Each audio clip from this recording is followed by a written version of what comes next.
কি হয়েছে? একটু লিফট দেবে? অনেকক্ষণ ধরে দাঁড়িয়ে আছি, রিক্সা পাচ্ছি না। মাঝ রাস্তায় আপনি ফাঁকা রিক্সা পাবেন কি করে? ভেবেছিলাম পাবো, এখন কি একটু লিফট দেওয়া যাবে? মিতুল মুখের উপর না করতে পারল না, সরে বসলো। রূপক এসে সিটে বসে বলল, থ্যাংক ইউ। আপনি যাবেন কোথায়? আমি কিন্তু কলেজে যাচ্ছি। সমস্যা নেই, তোমার কলেজের সামনে দিয়েই যাব। রাজকুমার ছট করে উড়ে মিতুলের ব্যাগের উপর বসলো, বলল, মোটো ঘুরু ঘুরু যাব। বরাবরের মতো মিতুলের মেজাজ বিগড়ে যায়।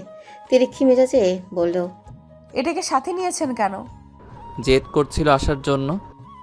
এই পাখির ঢং দেখলেই আমার সহ্য হয় না। পাখির আবার জেদ। রূপক এবার পেঞ্চ মেরে বলল, সহ্য না হওয়ারই কথা। ও পাখি হলেও মানুষের ভালোবাসা বোঝে, রাগ বোঝে, জেদ করতে জানে। তুমি তো মানুষ হয়ে এসবও পারো না, পারো শুধু কথায় কথায় বারুদের মতো জ্বলে উঠতে। সুতরাং ওকে তোমার সহ্য না হওয়ারই কথা। ফালতু কথা বলবেন না বলে দিচ্ছি। ওর সাথে আপনি আমার তুলনা করছেন? হ্যাঁ করছি, কারণ ওর অনুভূতি শক্তি তোমার থেকেও প্রখর। এনিওয়ে, তোমার হাতে কি সময় আছে? কেন? তাহলে দোকানের সামনে রিক্সাটা একটু থামাতাম। আছে। রূপক একটা চায়ের দোকানের সামনে রিক্সা থামালো। ফিরে এলো মিনিট দুয়েকের মাঝেই। এক হাতে অনেকগুলো চকলেট এবং অন্য হাতে জ্বলন্ত সিগারেট। মিতুলের মেজাজ এবার এতটাই খারাপ হলেও যে তার ইচ্ছে করছে রূপককে ধাক্কা দিয়ে রিক্সা দিয়ে ফেলে দিতে। সে সিগারেট একদম সহ্য করতে পারে না। গন্ধ শুনলেই পেট গুলিয়ে বমি চলে আসে। আজকাল সিগারেটটা যদিও কমন, তবু মিতুলের কাছে অসহ্য লাগে গন্ধটা। খুব কম ছেলেই হয়তো খুঁজে পাওয়া যাবে যারা সিগারেট খায় না। এতে এমন কি মধু আছে? রিক্সা ততক্ষণে চলতে শুরু করেছে। রূপক চকলেটগুলো মিতুলের ব্যাগের উপর রেখে বলল, নাও। মিতুল দু হাতে নাক মুখ চিপে কঠিন দৃষ্টিতে তাকিয়ে রয়েছে রূপকের দিকে। রূপকের অবশ্য সেদিকে ভ্রুক্ষেপ নেই। সে সিগারেট শেষ করে মিতুলের দিকে তাকালো, ভ্রুকুচকে জানতে চাইল, কি হয়েছে? আপনি একটা অসভ্য, অভদ্র, ম্যানারলেস। আজব, আমি আবার কি করলাম? কি করেছেন জানেন না? না বললে জানবো কি করে? আমার সামনে সিগারেট কেন খেলেন? একটা মেয়ের সামনে সিগারেট খাওয়া কোন ধরনের ভদ্রতা? দেখো মিতুল, আমি সাধু সন্ন্যাসী টাইপ কোনো ছেলে নই। আমার মাঝেও ভালো খারাপ উভয় গুণই আছে। আমি যেটা সেটাই সবার সামনে প্রকাশ করি। মুখোশ পরে আমি থাকতে পারি না। আমার সিগারেট পছন্দ না। তুমি কি আমাকে সিগারেট ছেড়ে দিতে বলছো? বলছি। রূপক কয়েক সেকেন্ড চুপ করে থেকে বলল, তোমাকে একটা কথা বলি, শোনো। নিজের বাবা, ভাই, রিলেটিভ এবং প্রেমিক বাদে পৃথিবীর অন্য কোনো ছেলেকে কখনো সিগারেট খেতে বারণ করবে না। কেন? এতে সে ভাবতে পারে তার প্রতি তোমার ভালো লাগা, ভালোবাসা কিছু একটা আছে। এছাড়া এই নিষেধাজ্ঞায় একটা অধিকার আছে, আর এই অধিকার কিন্তু শুধু কাছের মানুষদের উপরই প্রয়োগ করা যায়, সবার উপর নয়। মিতুল চুপ করে রইল। নীরবতা কাটাতে রূপক নিজে থেকেই দুষ্টুমি করে বলল, তোমার বর যদি সিগারেট খায় তাহলে কি করবে? এমন ছেলে আমি বিয়েই করব না। এতটাও হেট করো না সিগারেটকে। আমি একটা জিনিস লক্ষ্য করে দেখেছি, আমরা যে জিনিসটা খুব বেশি অপছন্দ করি সেটাই আমার কপালে জুটে যায়। আপনার মাথা। এইসব সিগারেট টিগারেট আমার পছন্দ না। বমি চলে আসে। অভ্যেস করে নাও। কেন? বলা তো যায় না, তোমার বর যদি চেইন স্মোকার হয় তাহলে তো উঠতে বসতে ঘুমাতে শুতে খেতে সর্ব অবস্থাতেই এই সিগারেটের গন্ধ সহ্য করতে হবে। এরকম হলে আমি তাকে ঘরেই ঢুকতে দেব না। রূপক শব্দ করে হেসে উঠল। মিতুল বিরক্ত হয়ে শুধালো, হাসছেন কেন? হাসছি তোমার কথা শুনে। আশ্চর্য। আমি কি আপনাকে কোনো জোকস শুনিয়েছি নাকি? অনেকটা ওরকমই। বিয়ের পর বরকে ছাড়া থাকতেই পারবে না, চোখে হারাবে তখন। আর তুমি কি না ঘরেই ঢুকতে দেবে না বলছো? আপনার এত কনফিডেন্স? হ্যাঁ, আমার কনফিডেন্স লেভেল ফুল। দেখা যাবে। রূপক প্রথমে ভ্রু কুচকে তাকালো মিতুলের দিকে। পরক্ষণে চোখে মুখে হাসি ফুটে উঠল। মুখটা মিতুলের দিকে এগিয়ে নিয়ে দুষ্টুমি করে বলল, দেখা যাবে মানে কি? তুমি কি আমাকে বিয়ে করবে বলে ভেবেছো নাকি? আপনাকে বিয়ে করার চেয়ে আইবুড়ো থাকা ঢের ভালো। বলেই মিতুল রূপকের মুখটা হাত দিয়ে দূরে সরিয়ে দিল। সিগারেটের গন্ধে তার গা গুলিয়ে আসছে। রূপক আহত স্বরে বলল, আমি দেখতে এতটাও মন্দ নই। আপনার বাহ্যিক রূপ নিয়ে কথা বললো কে? তবে আমার সিগারেট পছন্দ না, কিন্তু আপনি সিগারেট খান। যদি আমি সিগারেট ছেড়ে দেই? মিতুল চমকে তাকালো, বিস্মিত হয়ে বলল। সিগারেট কেন ছাড়বেন? আমার জন্য? রূপক সতর্ক হলো, সোজা হয়ে বসে বলল। তোমার জন্য কি না জানি না, তবে যে আমার বউ হবে সে যদি সিগারেট পছন্দ না করে তাহলে আর খাবো না। মিতুল ছোট করে বলল। ভালো। ততক্ষণে রিক্সা ভার্সিটির গেটের সামনে এসে দাঁড়িয়েছে। মিতুল নেমে ভাড়া দিতে গেলে রূপক বাধা দিয়ে বলল। আমি দিয়ে দেব। এরপর রিক্সাওয়ালাকে তাড়া দিল যাওয়ার জন্য। মিতুল কিছু বলার সুযোগই পেল না। সে ঠোঁট উল্টিয়ে ভেতরে যাওয়ার জন্য উদ্যত হলো। পেছন থেকে মিষ্টি কণ্ঠের ডাকে পরক্ষণেই থমকে যেতে হলো তাকে। মিষ্টি কণ্ঠটি পরপর দুবার ডাকলো। মিতুল, মিতুল। মিতুল মাথা ঘুরিয়ে পেছনে তাকালো। তার থেকে কিছুটা দূরত্বে গোলাপি রঙের থ্রি পিস পরা একটা মেয়ে তার দিকে এগিয়ে আসছে। মেয়েটিকে কেমন যেন চেনা চেনা লাগছে। কোথাও দেখেছি মনে হচ্ছে এর আগেও, কিন্তু কোথায়? আর এই মেয়ে ওর নামই বা জানলো কি করে? মিতুল তখনও জিজ্ঞাসু দৃষ্টিতে তাকিয়েছিল। মেয়েটা কাছে এসে জিজ্ঞেস করলো। কেমন আছো? মিতুল সহসা কোনো জবাব দিতেই পারল না। পরক্ষণে নিজেকে ধাতস্থ করে বলল। আলহামদুলিল্লাহ ভালো। আপনাকে তো ঠিক চিনলাম না। আমার নাম চৈত্রী। আমি কি আপনাকে চিনি? আমরা কোথাও বসে কথা বলি? মিতুল হাত ঘড়িতে সময় দেখে বলল। আমার ক্লাস আছে, হাতে বেশি সময় নেই, 10 মিনিট দিতে পারবো। চৈতি হেসে বলল। অতি হবে। ওরা ভার্সিটির ক্যাফেতে গিয়ে বসলো। চৈতি কফি অর্ডার দেওয়ার পর মিতুল জানতে চাইল। এবার বলুন, আমি কি আপনাকে চিনি? চিনতে পারো, তোমার সাথে আমার প্রথম দেখা এই ক্যাফেতেই হয়েছিল। নওশাদ স্যারের সাথে? হ্যাঁ। I see. আপনি কেমন আছেন? আমি ভালো আছি। তোমার সাথে সামনাসামনি বসে কথা বলার ভীষণ ইচ্ছা ছিল, তাই চলে এসেছি। তুমি কি রাগ করেছো? আসলে আমি একটু এমনই, মনের ইচ্ছে আগ্রহ কৌতূহল দমিয়ে রাখতে পারি না। না, রাগ করবো কেন? কিন্তু আপনি আমাকে চিনেন কিভাবে? নওশাদ তোমার ব্যাপারে আমাকে সব বলেছে গতকাল রাতে। আমার ভীষণ আগ্রহ হলো শুনে। মন তোমায় কাছ থেকে দেখার আকুলতা প্রকাশ করেছিল। আসলে আমি যাকে এতটা ভালোবাসি সেই মানুষটা অন্য কাউকে ভালোবাসে, এটা ভাবতেও কেমন কষ্ট লাগে। অপ্রকাশিত ঈর্ষার বশে হলেও হয়তো মন এজন্যই তোমার সাক্ষাৎ চেয়েছে। মিতুলের এই প্রসঙ্গে কিছু বলার নেই বলেই সে চুপ করে রইল। কফি আসার পর অনিচ্ছাকৃত চুমুক দিল, কারণ তিতকুটে কফি তার অপছন্দ।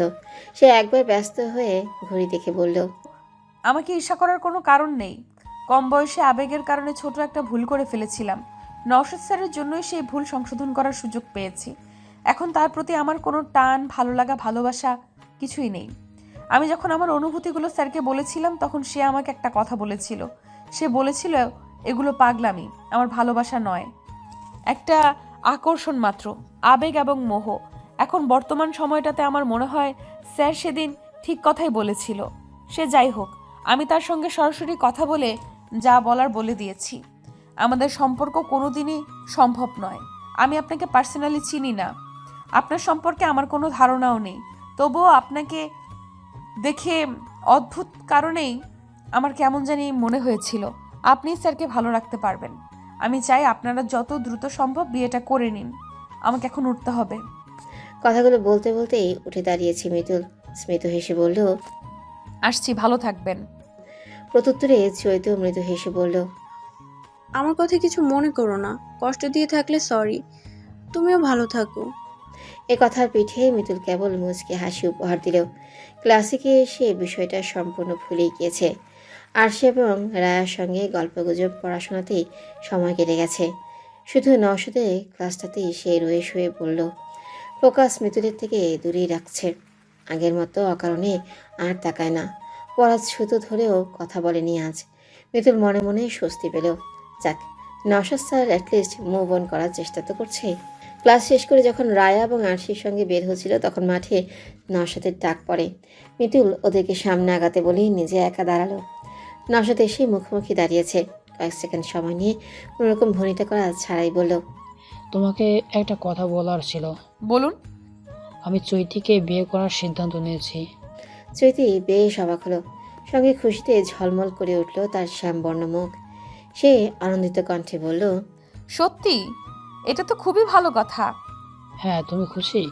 খুশি না হওয়ার তো কোনো কারণ দেখছি না। নওশাদ একটা দীর্ঘশ্বাস নিয়ে বলল। ঠিক আছে, যাও, সাবধানে যেও। মিতুল ঘাড় নাড়িয়ে চলে গেল। আশেপাশে তাকিয়ে একবার অনেককে খুঁজলো।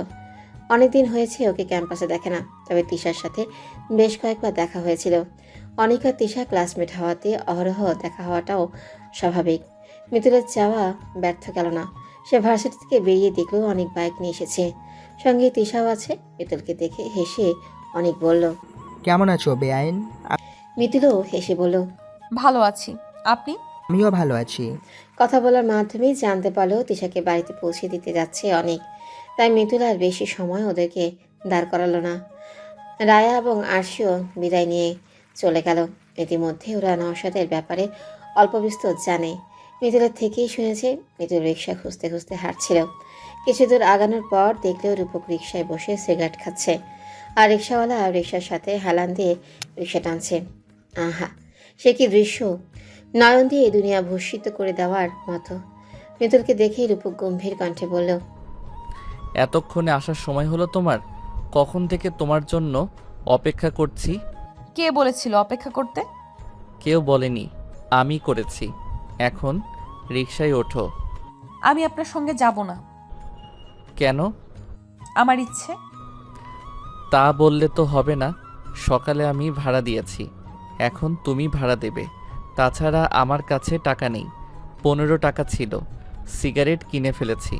এখন তুমি আমার শেষ সম্বল, শেষ ভরসা। একা ছেড়ে দিও না। মিতুল বিস্ময়ে হা হয়ে গেল। বাড়িওয়ালা ছেলে, অথচ পকেটে নাকি টাকা নেই। মিতুল ব্যাগ থেকে টাকা বের করতে করতে বলল, আমি টাকা দিচ্ছি, আপনি বাড়ি চলে যান। তোমার টাকা আমি এভাবে কেন নেব? আমি কি ফকির নাকি? আপনার ভাবসাবে তো বড়লোকও মনে হয় না। মিতুল, রিকশায় উঠবে তুমি? রাগে গজগজ করতে করতে রিকশায় উঠে বসল মিতুল। রিকশা চলছে তার মতো, আর মিতুল নাকে মুখে ওড়না গুজে বসে আছে।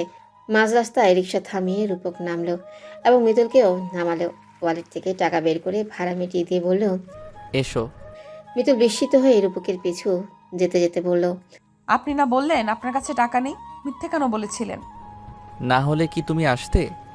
আপনি একটা অসভ্য মিথ্যাবাদী। সভ্য দিয়ে হবেটা কি? আমরা এখানে কেন নেমেছি? ফুচকা খেতে। আমি খাবো না। ঠিক আছে, বসে বসে আমার খাওয়া দেখবে তাহলে। রূপক 2 প্লেট ফুচকা অর্ডার দিল। রূপক যখন ফুচকার প্লেট মিতুলের দিকে এগিয়ে দিল, তখন আর সে না করতে পারল না। মুখ গোমরা করেই নিল। মিতুলের কাঁচামরিচের ঝাল ভীষণ প্রিয়। সে দোকানদারের কাছে গিয়ে বলল, মধ্যবয়সী দোকানদার বলল, আম্মা, কাঁচামরিচ তো কাটা নাই, শুকনা মরিচ দেই? ক্রেতাদের ভিড়ভাট্টা দেখে মিতুল নিজেই কাঁচামরিচ কাটছিল চাকু দিয়ে। আর বিপত্তিটা বাঁধল তখনই। মরিচ কাটা শেষে চাকু রাখতে গিয়ে ডান হাতের একটা আঙ্গুলে লেগে সঙ্গে সঙ্গে রক্ত পড়তে শুরু করে। ব্যথায় আর্তনাদ করে উঠল সে। রূপক ব্যস্ত হয়ে এগিয়ে এলো। দেখি দেখি কি করেছো। মিতুল অন্য হাত দিয়ে আঙ্গুল চেপে ধরে রেখেছে। রূপক ওকে চেয়ারে বসিয়ে ডাক্তারের কাছে গেল। 1 টাইম এবং তুলা এনে রক্ত পরিষ্কার করে 1 টাইম লাগিয়ে দিল। অনামিকা আঙ্গুল কেটে যাওয়াতে খাওয়ায় অসুবিধা হবে বলে মিতুল চুপ করে বসে আছে। রূপক একবার ওর আঙ্গুলের দিকে, একবার ওর মুখের দিকে তাকালো। এরপর নিজেই ফুচকাতে টক দিয়ে মিতুলের মুখের সামনে ধরলো। মিতুল আশেপাশে তাকালো। তার কেমন জানি লজ্জা লাগছে। বাড়ির মানুষ ছাড়া সে অন্য কারো হাতে খায় না, সেখানে সে কোনো ছেলের হাতে খাবে, তাও আবার এত মানুষের সামনে। রূপক ভ্রু কুঁচকে বলল, কি হলো, মুখ খুলছো না কেন? মিতুল মাথা নত করে বলল, খাবো না আমি। এখন আবার খাবার কি দোষ করলো? তুমি কি লজ্জা পাচ্ছ? না, এমনি। এমনি বললে তো আমি শুনবো না। খাবার নষ্ট করতে নেই, হা করো। মিতুল রূপকের মুখের দিকে তাকালো। তার চোখ আটকে গেল রূপকের চোখে। এরপর সে চোখ সরিয়ে হাঁ করলো। রূপক মিতুলকে খাওয়ানোর সঙ্গে সঙ্গে নিজেও খেয়ে নিল। উপস্থিত অনেকেই ওদের দিকে তাকাচ্ছে। এসব দেখে মিতুলের অস্বস্তি হলেও রূপকের মাঝে কোনো ভাবান্তর নেই। সে মিতুলকে খাইয়ে পানিটা মুখের সামনে ধরলো। মিতুল অবশ্য বাম হাতে গ্লাস নিয়ে নিজেই খেয়ে নিয়েছে। স্টল থেকে বেরিয়ে কিছুটা হাঁটার পর রূপক জিজ্ঞেস করলো, হাওয়াই মিঠাই খাবে? না। খাবে না কেন? মেয়েদের মন হয় হাওয়াই মিঠাইয়ের মতো নরম, কিন্তু তোমার মন বেশ কঠিন।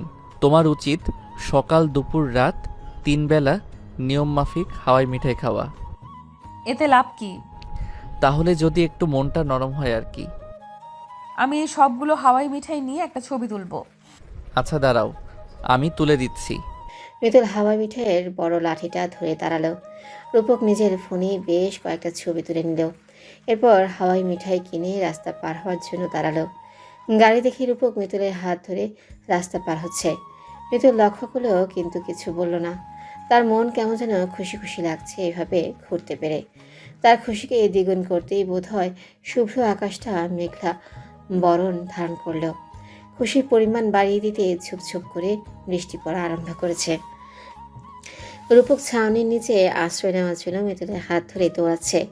মিতুল দাঁড়িয়ে পড়াতে হাতে টান লাগলো। রূপক জিজ্ঞাসা দৃষ্টিতে তাকিয়ে বলল, কি? বৃষ্টিতে ভিজবো। বৃষ্টিতে ভিজলে জ্বর আসবে, ঠান্ডা লাগবে। এসব জানা সত্ত্বেও রূপক বারণ করতে পারল না। মিতুলের আবদারে আহ্লাদ ছিল। বলার ধরনে এমন কিছু ছিল যে কোনো পুরুষের পক্ষে এই আহ্লাদিত আবদার উপেক্ষা করা সম্ভব নয়। তাই সে হেসে মিতুলকে নিয়ে আবারও রাস্তার কিনারে চলে এলো। দুজনে বৃষ্টিতে ভিজতে ভিজতে হাঁটছে।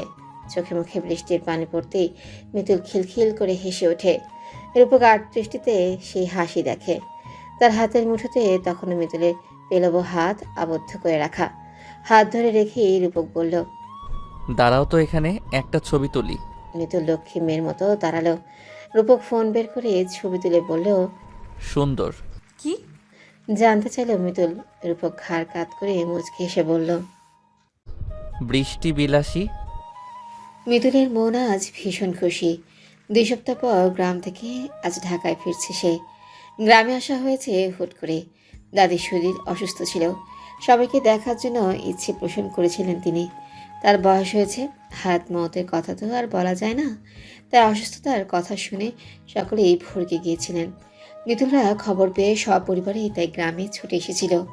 2 দিন বাদে দাদির শরীরের উন্নতি দেখে বাকিরা আবারও ঢাকায় ফিরে এলেও মিতুল থেকে যায়।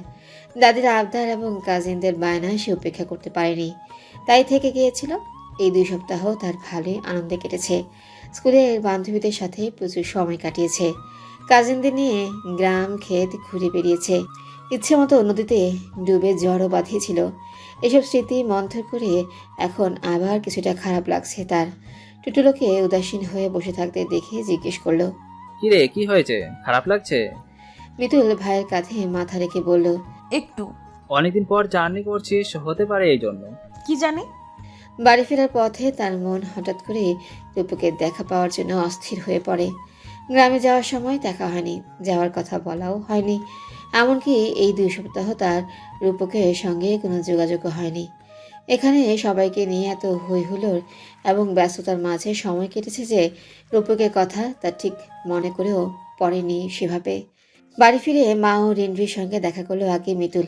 নিজের রুমে যাওয়ার সময় পাশের রুম থেকে আগত মানুষটার সঙ্গে ধাক্কা খেতে গিয়েও নিজেকে সামলে নিল সে। পরক্ষণেই হেসে বলল, আরে আপনি কেমন আছেন? ওপাশের মানুষটি অনেক। সে দুর্বোধ্য হেসে মলিন মুখে বলল, এই তো ভালো। তুমি কেমন আছো? আলহামদুলিল্লাহ ভালো। এখন এসেছো? মাত্রই এলাম। আচ্ছা, ফ্রেশ হয়ে রেস্ট নাও। বলে অনেক বাইরে চলে গেল। অনেকের আজকের ব্যবহার ভীষণ অন্যরকম। কেমন যেন দুঃখী মনমরা মনে হচ্ছিল। অনেক দূর থেকে এসেছে বিধায় মিতুল ফ্রেশ হতে চলে গেল। গোসল করে শরীর এলিয়ে দিল বিছানায়। কিছুক্ষণের পাশাপাশ করে শরীরের আলসেমি ভাঙল, তবে ক্লান্তি কমেনি। একটা ঘুম দিলেই ঠিক হয়ে যাবে সে খেয়ে, তাই ঘুমানোর চেষ্টা করলো। বিছানায় শরীর এলিয়ে বালিশে মাথা রাখার সঙ্গে সঙ্গে দু চোখে ঘুম ঝাঁপিয়ে পড়ে তার। এই ঘুম ভাঙলো একদম বিকেলে। ঘুম থেকে ওঠার পর তার মেজাজ সবসময় বিক্ষিপ্ত হয়ে থাকে। এটা কেন হয় সে জানে না, তবে এমনটাই হয়। তাই ভাবলো ছাদ থেকে একটু ঘুরে আসবে। হাত মুখ ধুয়ে ফ্রিজ থেকে একটা আইসক্রিম নিয়ে খেতে খেতে ছাদে যাওয়ার জন্য বের হয়। শীতে তখন টুম্পার সঙ্গে দেখা হয়ে গেল। টুম্পা ভীষণ অবাক হয়ে পিছু ডাকলো। আরে মিতুল আপু, কেমন আছো? মিতুলও টুম্পাকে দেখে আনন্দিত হয়ে বলল, আলহামদুলিল্লাহ ভালো আছি। তুমি কেমন আছো? আমি ভালো আছি। কবে এসেছো? আজই। তুমি কোথায় গিয়েছিলে? প্রাইভেট পড়ে আসলাম। ও আচ্ছা। দুজনে উপরে উঠতে উঠতে কথা বলছিল। মিতুল তখন জিজ্ঞেস করেই ফেলে, তোমার ভাইয়া কেমন আছে? ভালো আছে। ভাইয়া তো চীনে চলে গেছে। শুনে মিতুল ভীষণ অবাক হলো। জিজ্ঞেস করলো, কবে? গত পরশু। ও, টুম্পাদের ফ্ল্যাটের সামনে আসার পর টুম্পা বলল। ভেতরে আসো। মিতুল মৃদু হেসে বলল। না, একটু ছাদে যাব, তুমি গিয়ে ফ্রেশ হয়ে নাও। ঠিক আছে। মিতুল আনমনে হাঁটছে। তার মনটা হঠাৎ করে এমন খারাপ হয়ে গেল কেন? আইসক্রিম গলে গলে পড়ছে, সেদিকে তার কোনো ভ্রুক্ষেপ নেই। বাড়ি ফিরে সে যে রূপকে পাবে না এটা সে আশাও করেনি। ছাদে গিয়ে আইসক্রিমটা ফেলে দিল, আর খেতে ইচ্ছে করছে না। একটু দূর হেঁটে সামনে এগোতেই পোশাক দেখে রূপকের কথা আরও গভীরভাবে মনে পড়ে যায় তার। সেই প্রথম দিনের কথা, এরপর ছাদের ঝগড়াঝাটি, খুনসুটি, একসাথে সময় কাটানো, সব কিছুই একে একে যেন চোখের দৃশ্যপটে ভেসে উঠছিল। মন এত চঞ্চল আর বেহায়া কেন? কেন সে এসব যে মনে করে কষ্ট পেতে চাইছে? মিতুল আকাশের দিকে তাকিয়ে লম্বা শ্বাস নিল। পোশাকের পাতায় হাত পুড়িয়ে উল্টো দিকে ঘোরার পর দেখতে পেল সিঁড়ি ঘরে বাম সাইডে অনেক রেলিং ধরে দাঁড়িয়ে আছে। মিতুল সেখানেই এগিয়ে গেল। রেলিংয়ের সাথে হেলান দিয়ে দাঁড়িয়ে জিজ্ঞেস করলো, আপনার কি মন খারাপ? অনেকক্ষণ চুপ করে রইল, কোনো কথাই বলল না। মিতুল উত্তরের আশায় অপেক্ষা করে আছে। আবারও একই প্রশ্ন করা ঠিক হবে কি না বুঝতেই পারছে না, নাকি এখান থেকে চলে যাবে সেটাও বুঝতে পারছে না। সাহস সঞ্চয় করে বলল, কি হয়েছে আমায় বলা যাবে? বাড়িতে ঝগড়া করেছেন? এবারও কোনো উত্তর এলো না অনেকের পক্ষ থেকে। মিতুল বুঝতে পারলো সে যে অনেককে বিরক্ত করছে, আবার এটা স্পষ্ট যে অনেক কিছু একটা নিয়ে ভীষণ আপসেট। হয়তো সেটা মিতুলকে বলা যাবে না। সে প্রলম্বিত শ্বাস নিয়ে বলল, কি হয়েছে আমি তো জানি না। তবে যাই হোক, মন খারাপ করবেন না, হতাশও হবেন না, সব ঠিক হয়ে যাবে দেখবেন। এরপর সে চলে আসার জন্য উদ্যত হয়। তখনই রেলিংয়ের ওপর থাকা মিতুলের হাতের উপর হাত রেখে চেপে ধরে অনেক। মিতুল চমকে তাকায় অনেকের মুখের দিকে। আরও বেশি সে চমকে যায় অনেকের আরক্তিম চোখ দুটো দেখে। ভাসা ভাসা চোখ দুটো থেকে এখনই বোধহয় পানি গড়িয়ে পড়বে। ঠোঁট কাঁপছে অনবরত, করুণ ও বিষাদিত তার মুখখানা। আচমকায় অনেক মিতুলকে জড়িয়ে ধরে কাঁদতে কাঁদতে বলল, সে আমাকে ছেড়ে চলে গেছে। মিতুল আমাকে ছেড়ে চলে গেছে। মিতুলের মুখটা হু হু করে উঠল। হঠাৎ এমন পরিস্থিতি কিংবা এমন কিছু শোনার জন্য সে প্রস্তুত ছিল না মোটেও। মিতুল বার দুয়েক লম্বা শ্বাস নিয়ে নিজেকে ধাতস্থ করে নিল। অনেকের পিঠে তার কাঁপান্বিত হাতটি রেখে বলল, রিল্যাক্স। কি হয়েছে আমাকে খুলে বলুন। অনেক তখনও কাঁদছিল। পুরুষ মানুষের কান্না অন্তর্ভেদী এবং দুর্দমনীয়, সহ্য করা দুষ্কর। মিতুলও পারছিল না সহ্য করতে। তার ভীষণ খারাপ লাগছে এমন হাসি খুশি অনেককে কাঁদতে দেখে। সে অনেকে দুবাহু ধরে সোজা করে দাঁড় করালো, চোখের পানি মুছিয়ে দিয়ে বলল, প্লিজ কাঁদবেন না। অনেক ফোপাচ্ছে, ঠোঁট কামড়ে কান্না আটকানোর চেষ্টা করে বলল, হঠাৎ করে মানুষ কি করে পাল্টে যায় মিতুল? মিতুল নিশ্চুপ। কি উত্তর দেবে সে? মানুষের মন যে আকাশের মেঘের চেয়েও দ্রুত রং বদল করে, এটা সে খুব ভালো করেই জানে। অনেক নিজেই বলল, এতদিনের সম্পর্ক নাকি এখন ওর কাছে ঠুনকো লাগছে? সম্পর্কে রাগ অভিমান ঝগড়া হয়, তাই বলে ছেড়ে যেতে হবে? ব্রেকআপ করে ফেলেছে? শুধু ব্রেকআপ হলেও এতটা ভেঙে পড়তাম না। ও অন্য কাউকে বিয়ে করার জন্য রাজিও হয়ে গেছে। কোনোভাবেই কি সম্পর্ক ঠিক করা যায় না? তৃষা চায় না। আমি কি আপুর সঙ্গে কথা বলবো? অনেক তাকালো মিতুলের দিকে। কান্না কমে এসেছে এখন। সে রেলিংয়ের উপর দু হাত রেখে বলল, না। নিষেধ কেন করছেন? আমি কথা বলে দেখি। ও এখন আর কারোই কথাই শুনবে না মিতুল। আমার বন্ধুরাও চেয়েছিল কথা বলে সব ঠিক করে নিতে। তৃষা ওদের অপমান করেছে। আমি চাই না ও তোমাকেও অপমান করুক। তাছাড়া যে চলে যেতে চায় তাকে আটকে রাখার সাধ্য আছে কার বলো? মিতুল এবার কিছুই বলতে পারল না। এমন সিচুয়েশনে কাউকে কিভাবে সান্ত্বনা দিতে হয় তা জানা নেই। নিজেকে বড্ড অসহায় লাগছে তার কাছে। অনেক চিন্তিত হয়ে বলল, আপুকে এসব কিছু বলো না প্লিজ, টেনশন করবে। বলবো না। থ্যাঙ্কস। মলিন ও শুষ্ক ঠোঁটে এক চিলতে হাসি ফুটিয়ে বলল অনেক। কিছুক্ষণ পর দুজনে একসাথে নিচে নেমে এলো। অনেক চলে গেল রুমে। মিতুলকে নিশ্চুপ দেখে রিনভি জিজ্ঞেস করলো, কি হয়েছে? মিতুল হাসার অভিপ্রায় বলল, কই কিছু না তো। রিনভি সোফার কুশন ঠিক করতে করতে বলল, 2 দিন হবে এই বাসায় এসেছে অনেক। আসার পর থেকেই দেখছি ওর মন খারাপ। কি কি হয়েছে কাউকে কিছু বলছেও না, কিছু জিজ্ঞেস করলেই বলে আমাকে নাকি দেখতে ইচ্ছে করছিল তাই চলে এসেছে। কিন্তু আমার মনে হচ্ছে ও কিছু লুকাচ্ছে আমার থেকে। তুমি কি জানো কিছু? সত্যি বলতে গিয়েও থেমে গেল মিতুল। গোপনে দীর্ঘশ্বাস নিয়ে বলল, না ভাবি, আমার সাথে তো ভালোভাবেই হেসে হেসে কথা বললো। রেনভি এবার একটু চিন্তিত হয়ে বলল। ও মিতুল নিজের রুমে যাওয়ার জন্য উদ্যত হয়েও থেমে গেল। রেনভির উদ্দেশ্যে জিজ্ঞাসা করলো, ভাইয়ার ছুটি কয়টায় আজ ভাবি? বললো তো 8টায়। কেন? বড় নদীর পাড়ে মেলা বসেছে শুনলাম, আজকেই শেষ হয়ে যাবে। ভেবেছিলাম যাব, কিন্তু তা তো আর হবে না। অনেককে নিয়ে যাও। মিতুল হ্যাঁ না বলার কিছু সুযোগ পেল না। রেনভি অনেকে এই রুমে গিয়ে দরজায় দাঁড়িয়ে বলল, অনেক মিতুলকে নিয়ে মেলা থেকে ঘুরে আয় তো। তোর দুলাভাই আসবে সেই রাতে, তখন কি আর যাওয়ার সময় থাকবে নাকি? অনেকের কোথাও যাওয়ার ইচ্ছে নেই, কিন্তু রেনভি এত জোরে কথাগুলো বলেছে যে মিতুলও নিশ্চয়ই শুনেছে। এখন মুখের উপর না করে দেওয়াটা কেমন দেখায়। মিতুলেরও হয়তো মন খারাপ হয়ে যাবে। সে নিজের মন খারাপকে উপেক্ষা করে রাজি হয়ে গেল। রিনভিকে বলল, ঠিক আছে, রেডি হতে বলো। রিনভিও মনে মনে স্বস্তি নিল। তার ভাই যে কিছু একটা হয়েছে সে ব্যাপারে সে নিশ্চিত। এই বাড়িতে আসার পর থেকে সারাদিন সারাক্ষণ মন ভার করে থাকে। হয়তো বেশিরভাগ সময় ছাদে কাটাবে, নয়তো রুম থেকে একটু দূরে আসে, তাহলে মন কিছুটা হলেও রিফ্রেশ হবে। তাই সেই সুযোগটা হাতছাড়া করলো না। মিতুলেরও মেলায় ঘোরা হয়ে যাবে, অন্যদিকে অনেকেরও মন ভালো হবে। সে খুশি খুশি কণ্ঠে মিতুলকে বলল, যাও জলদি রেডি হয়ে নাও।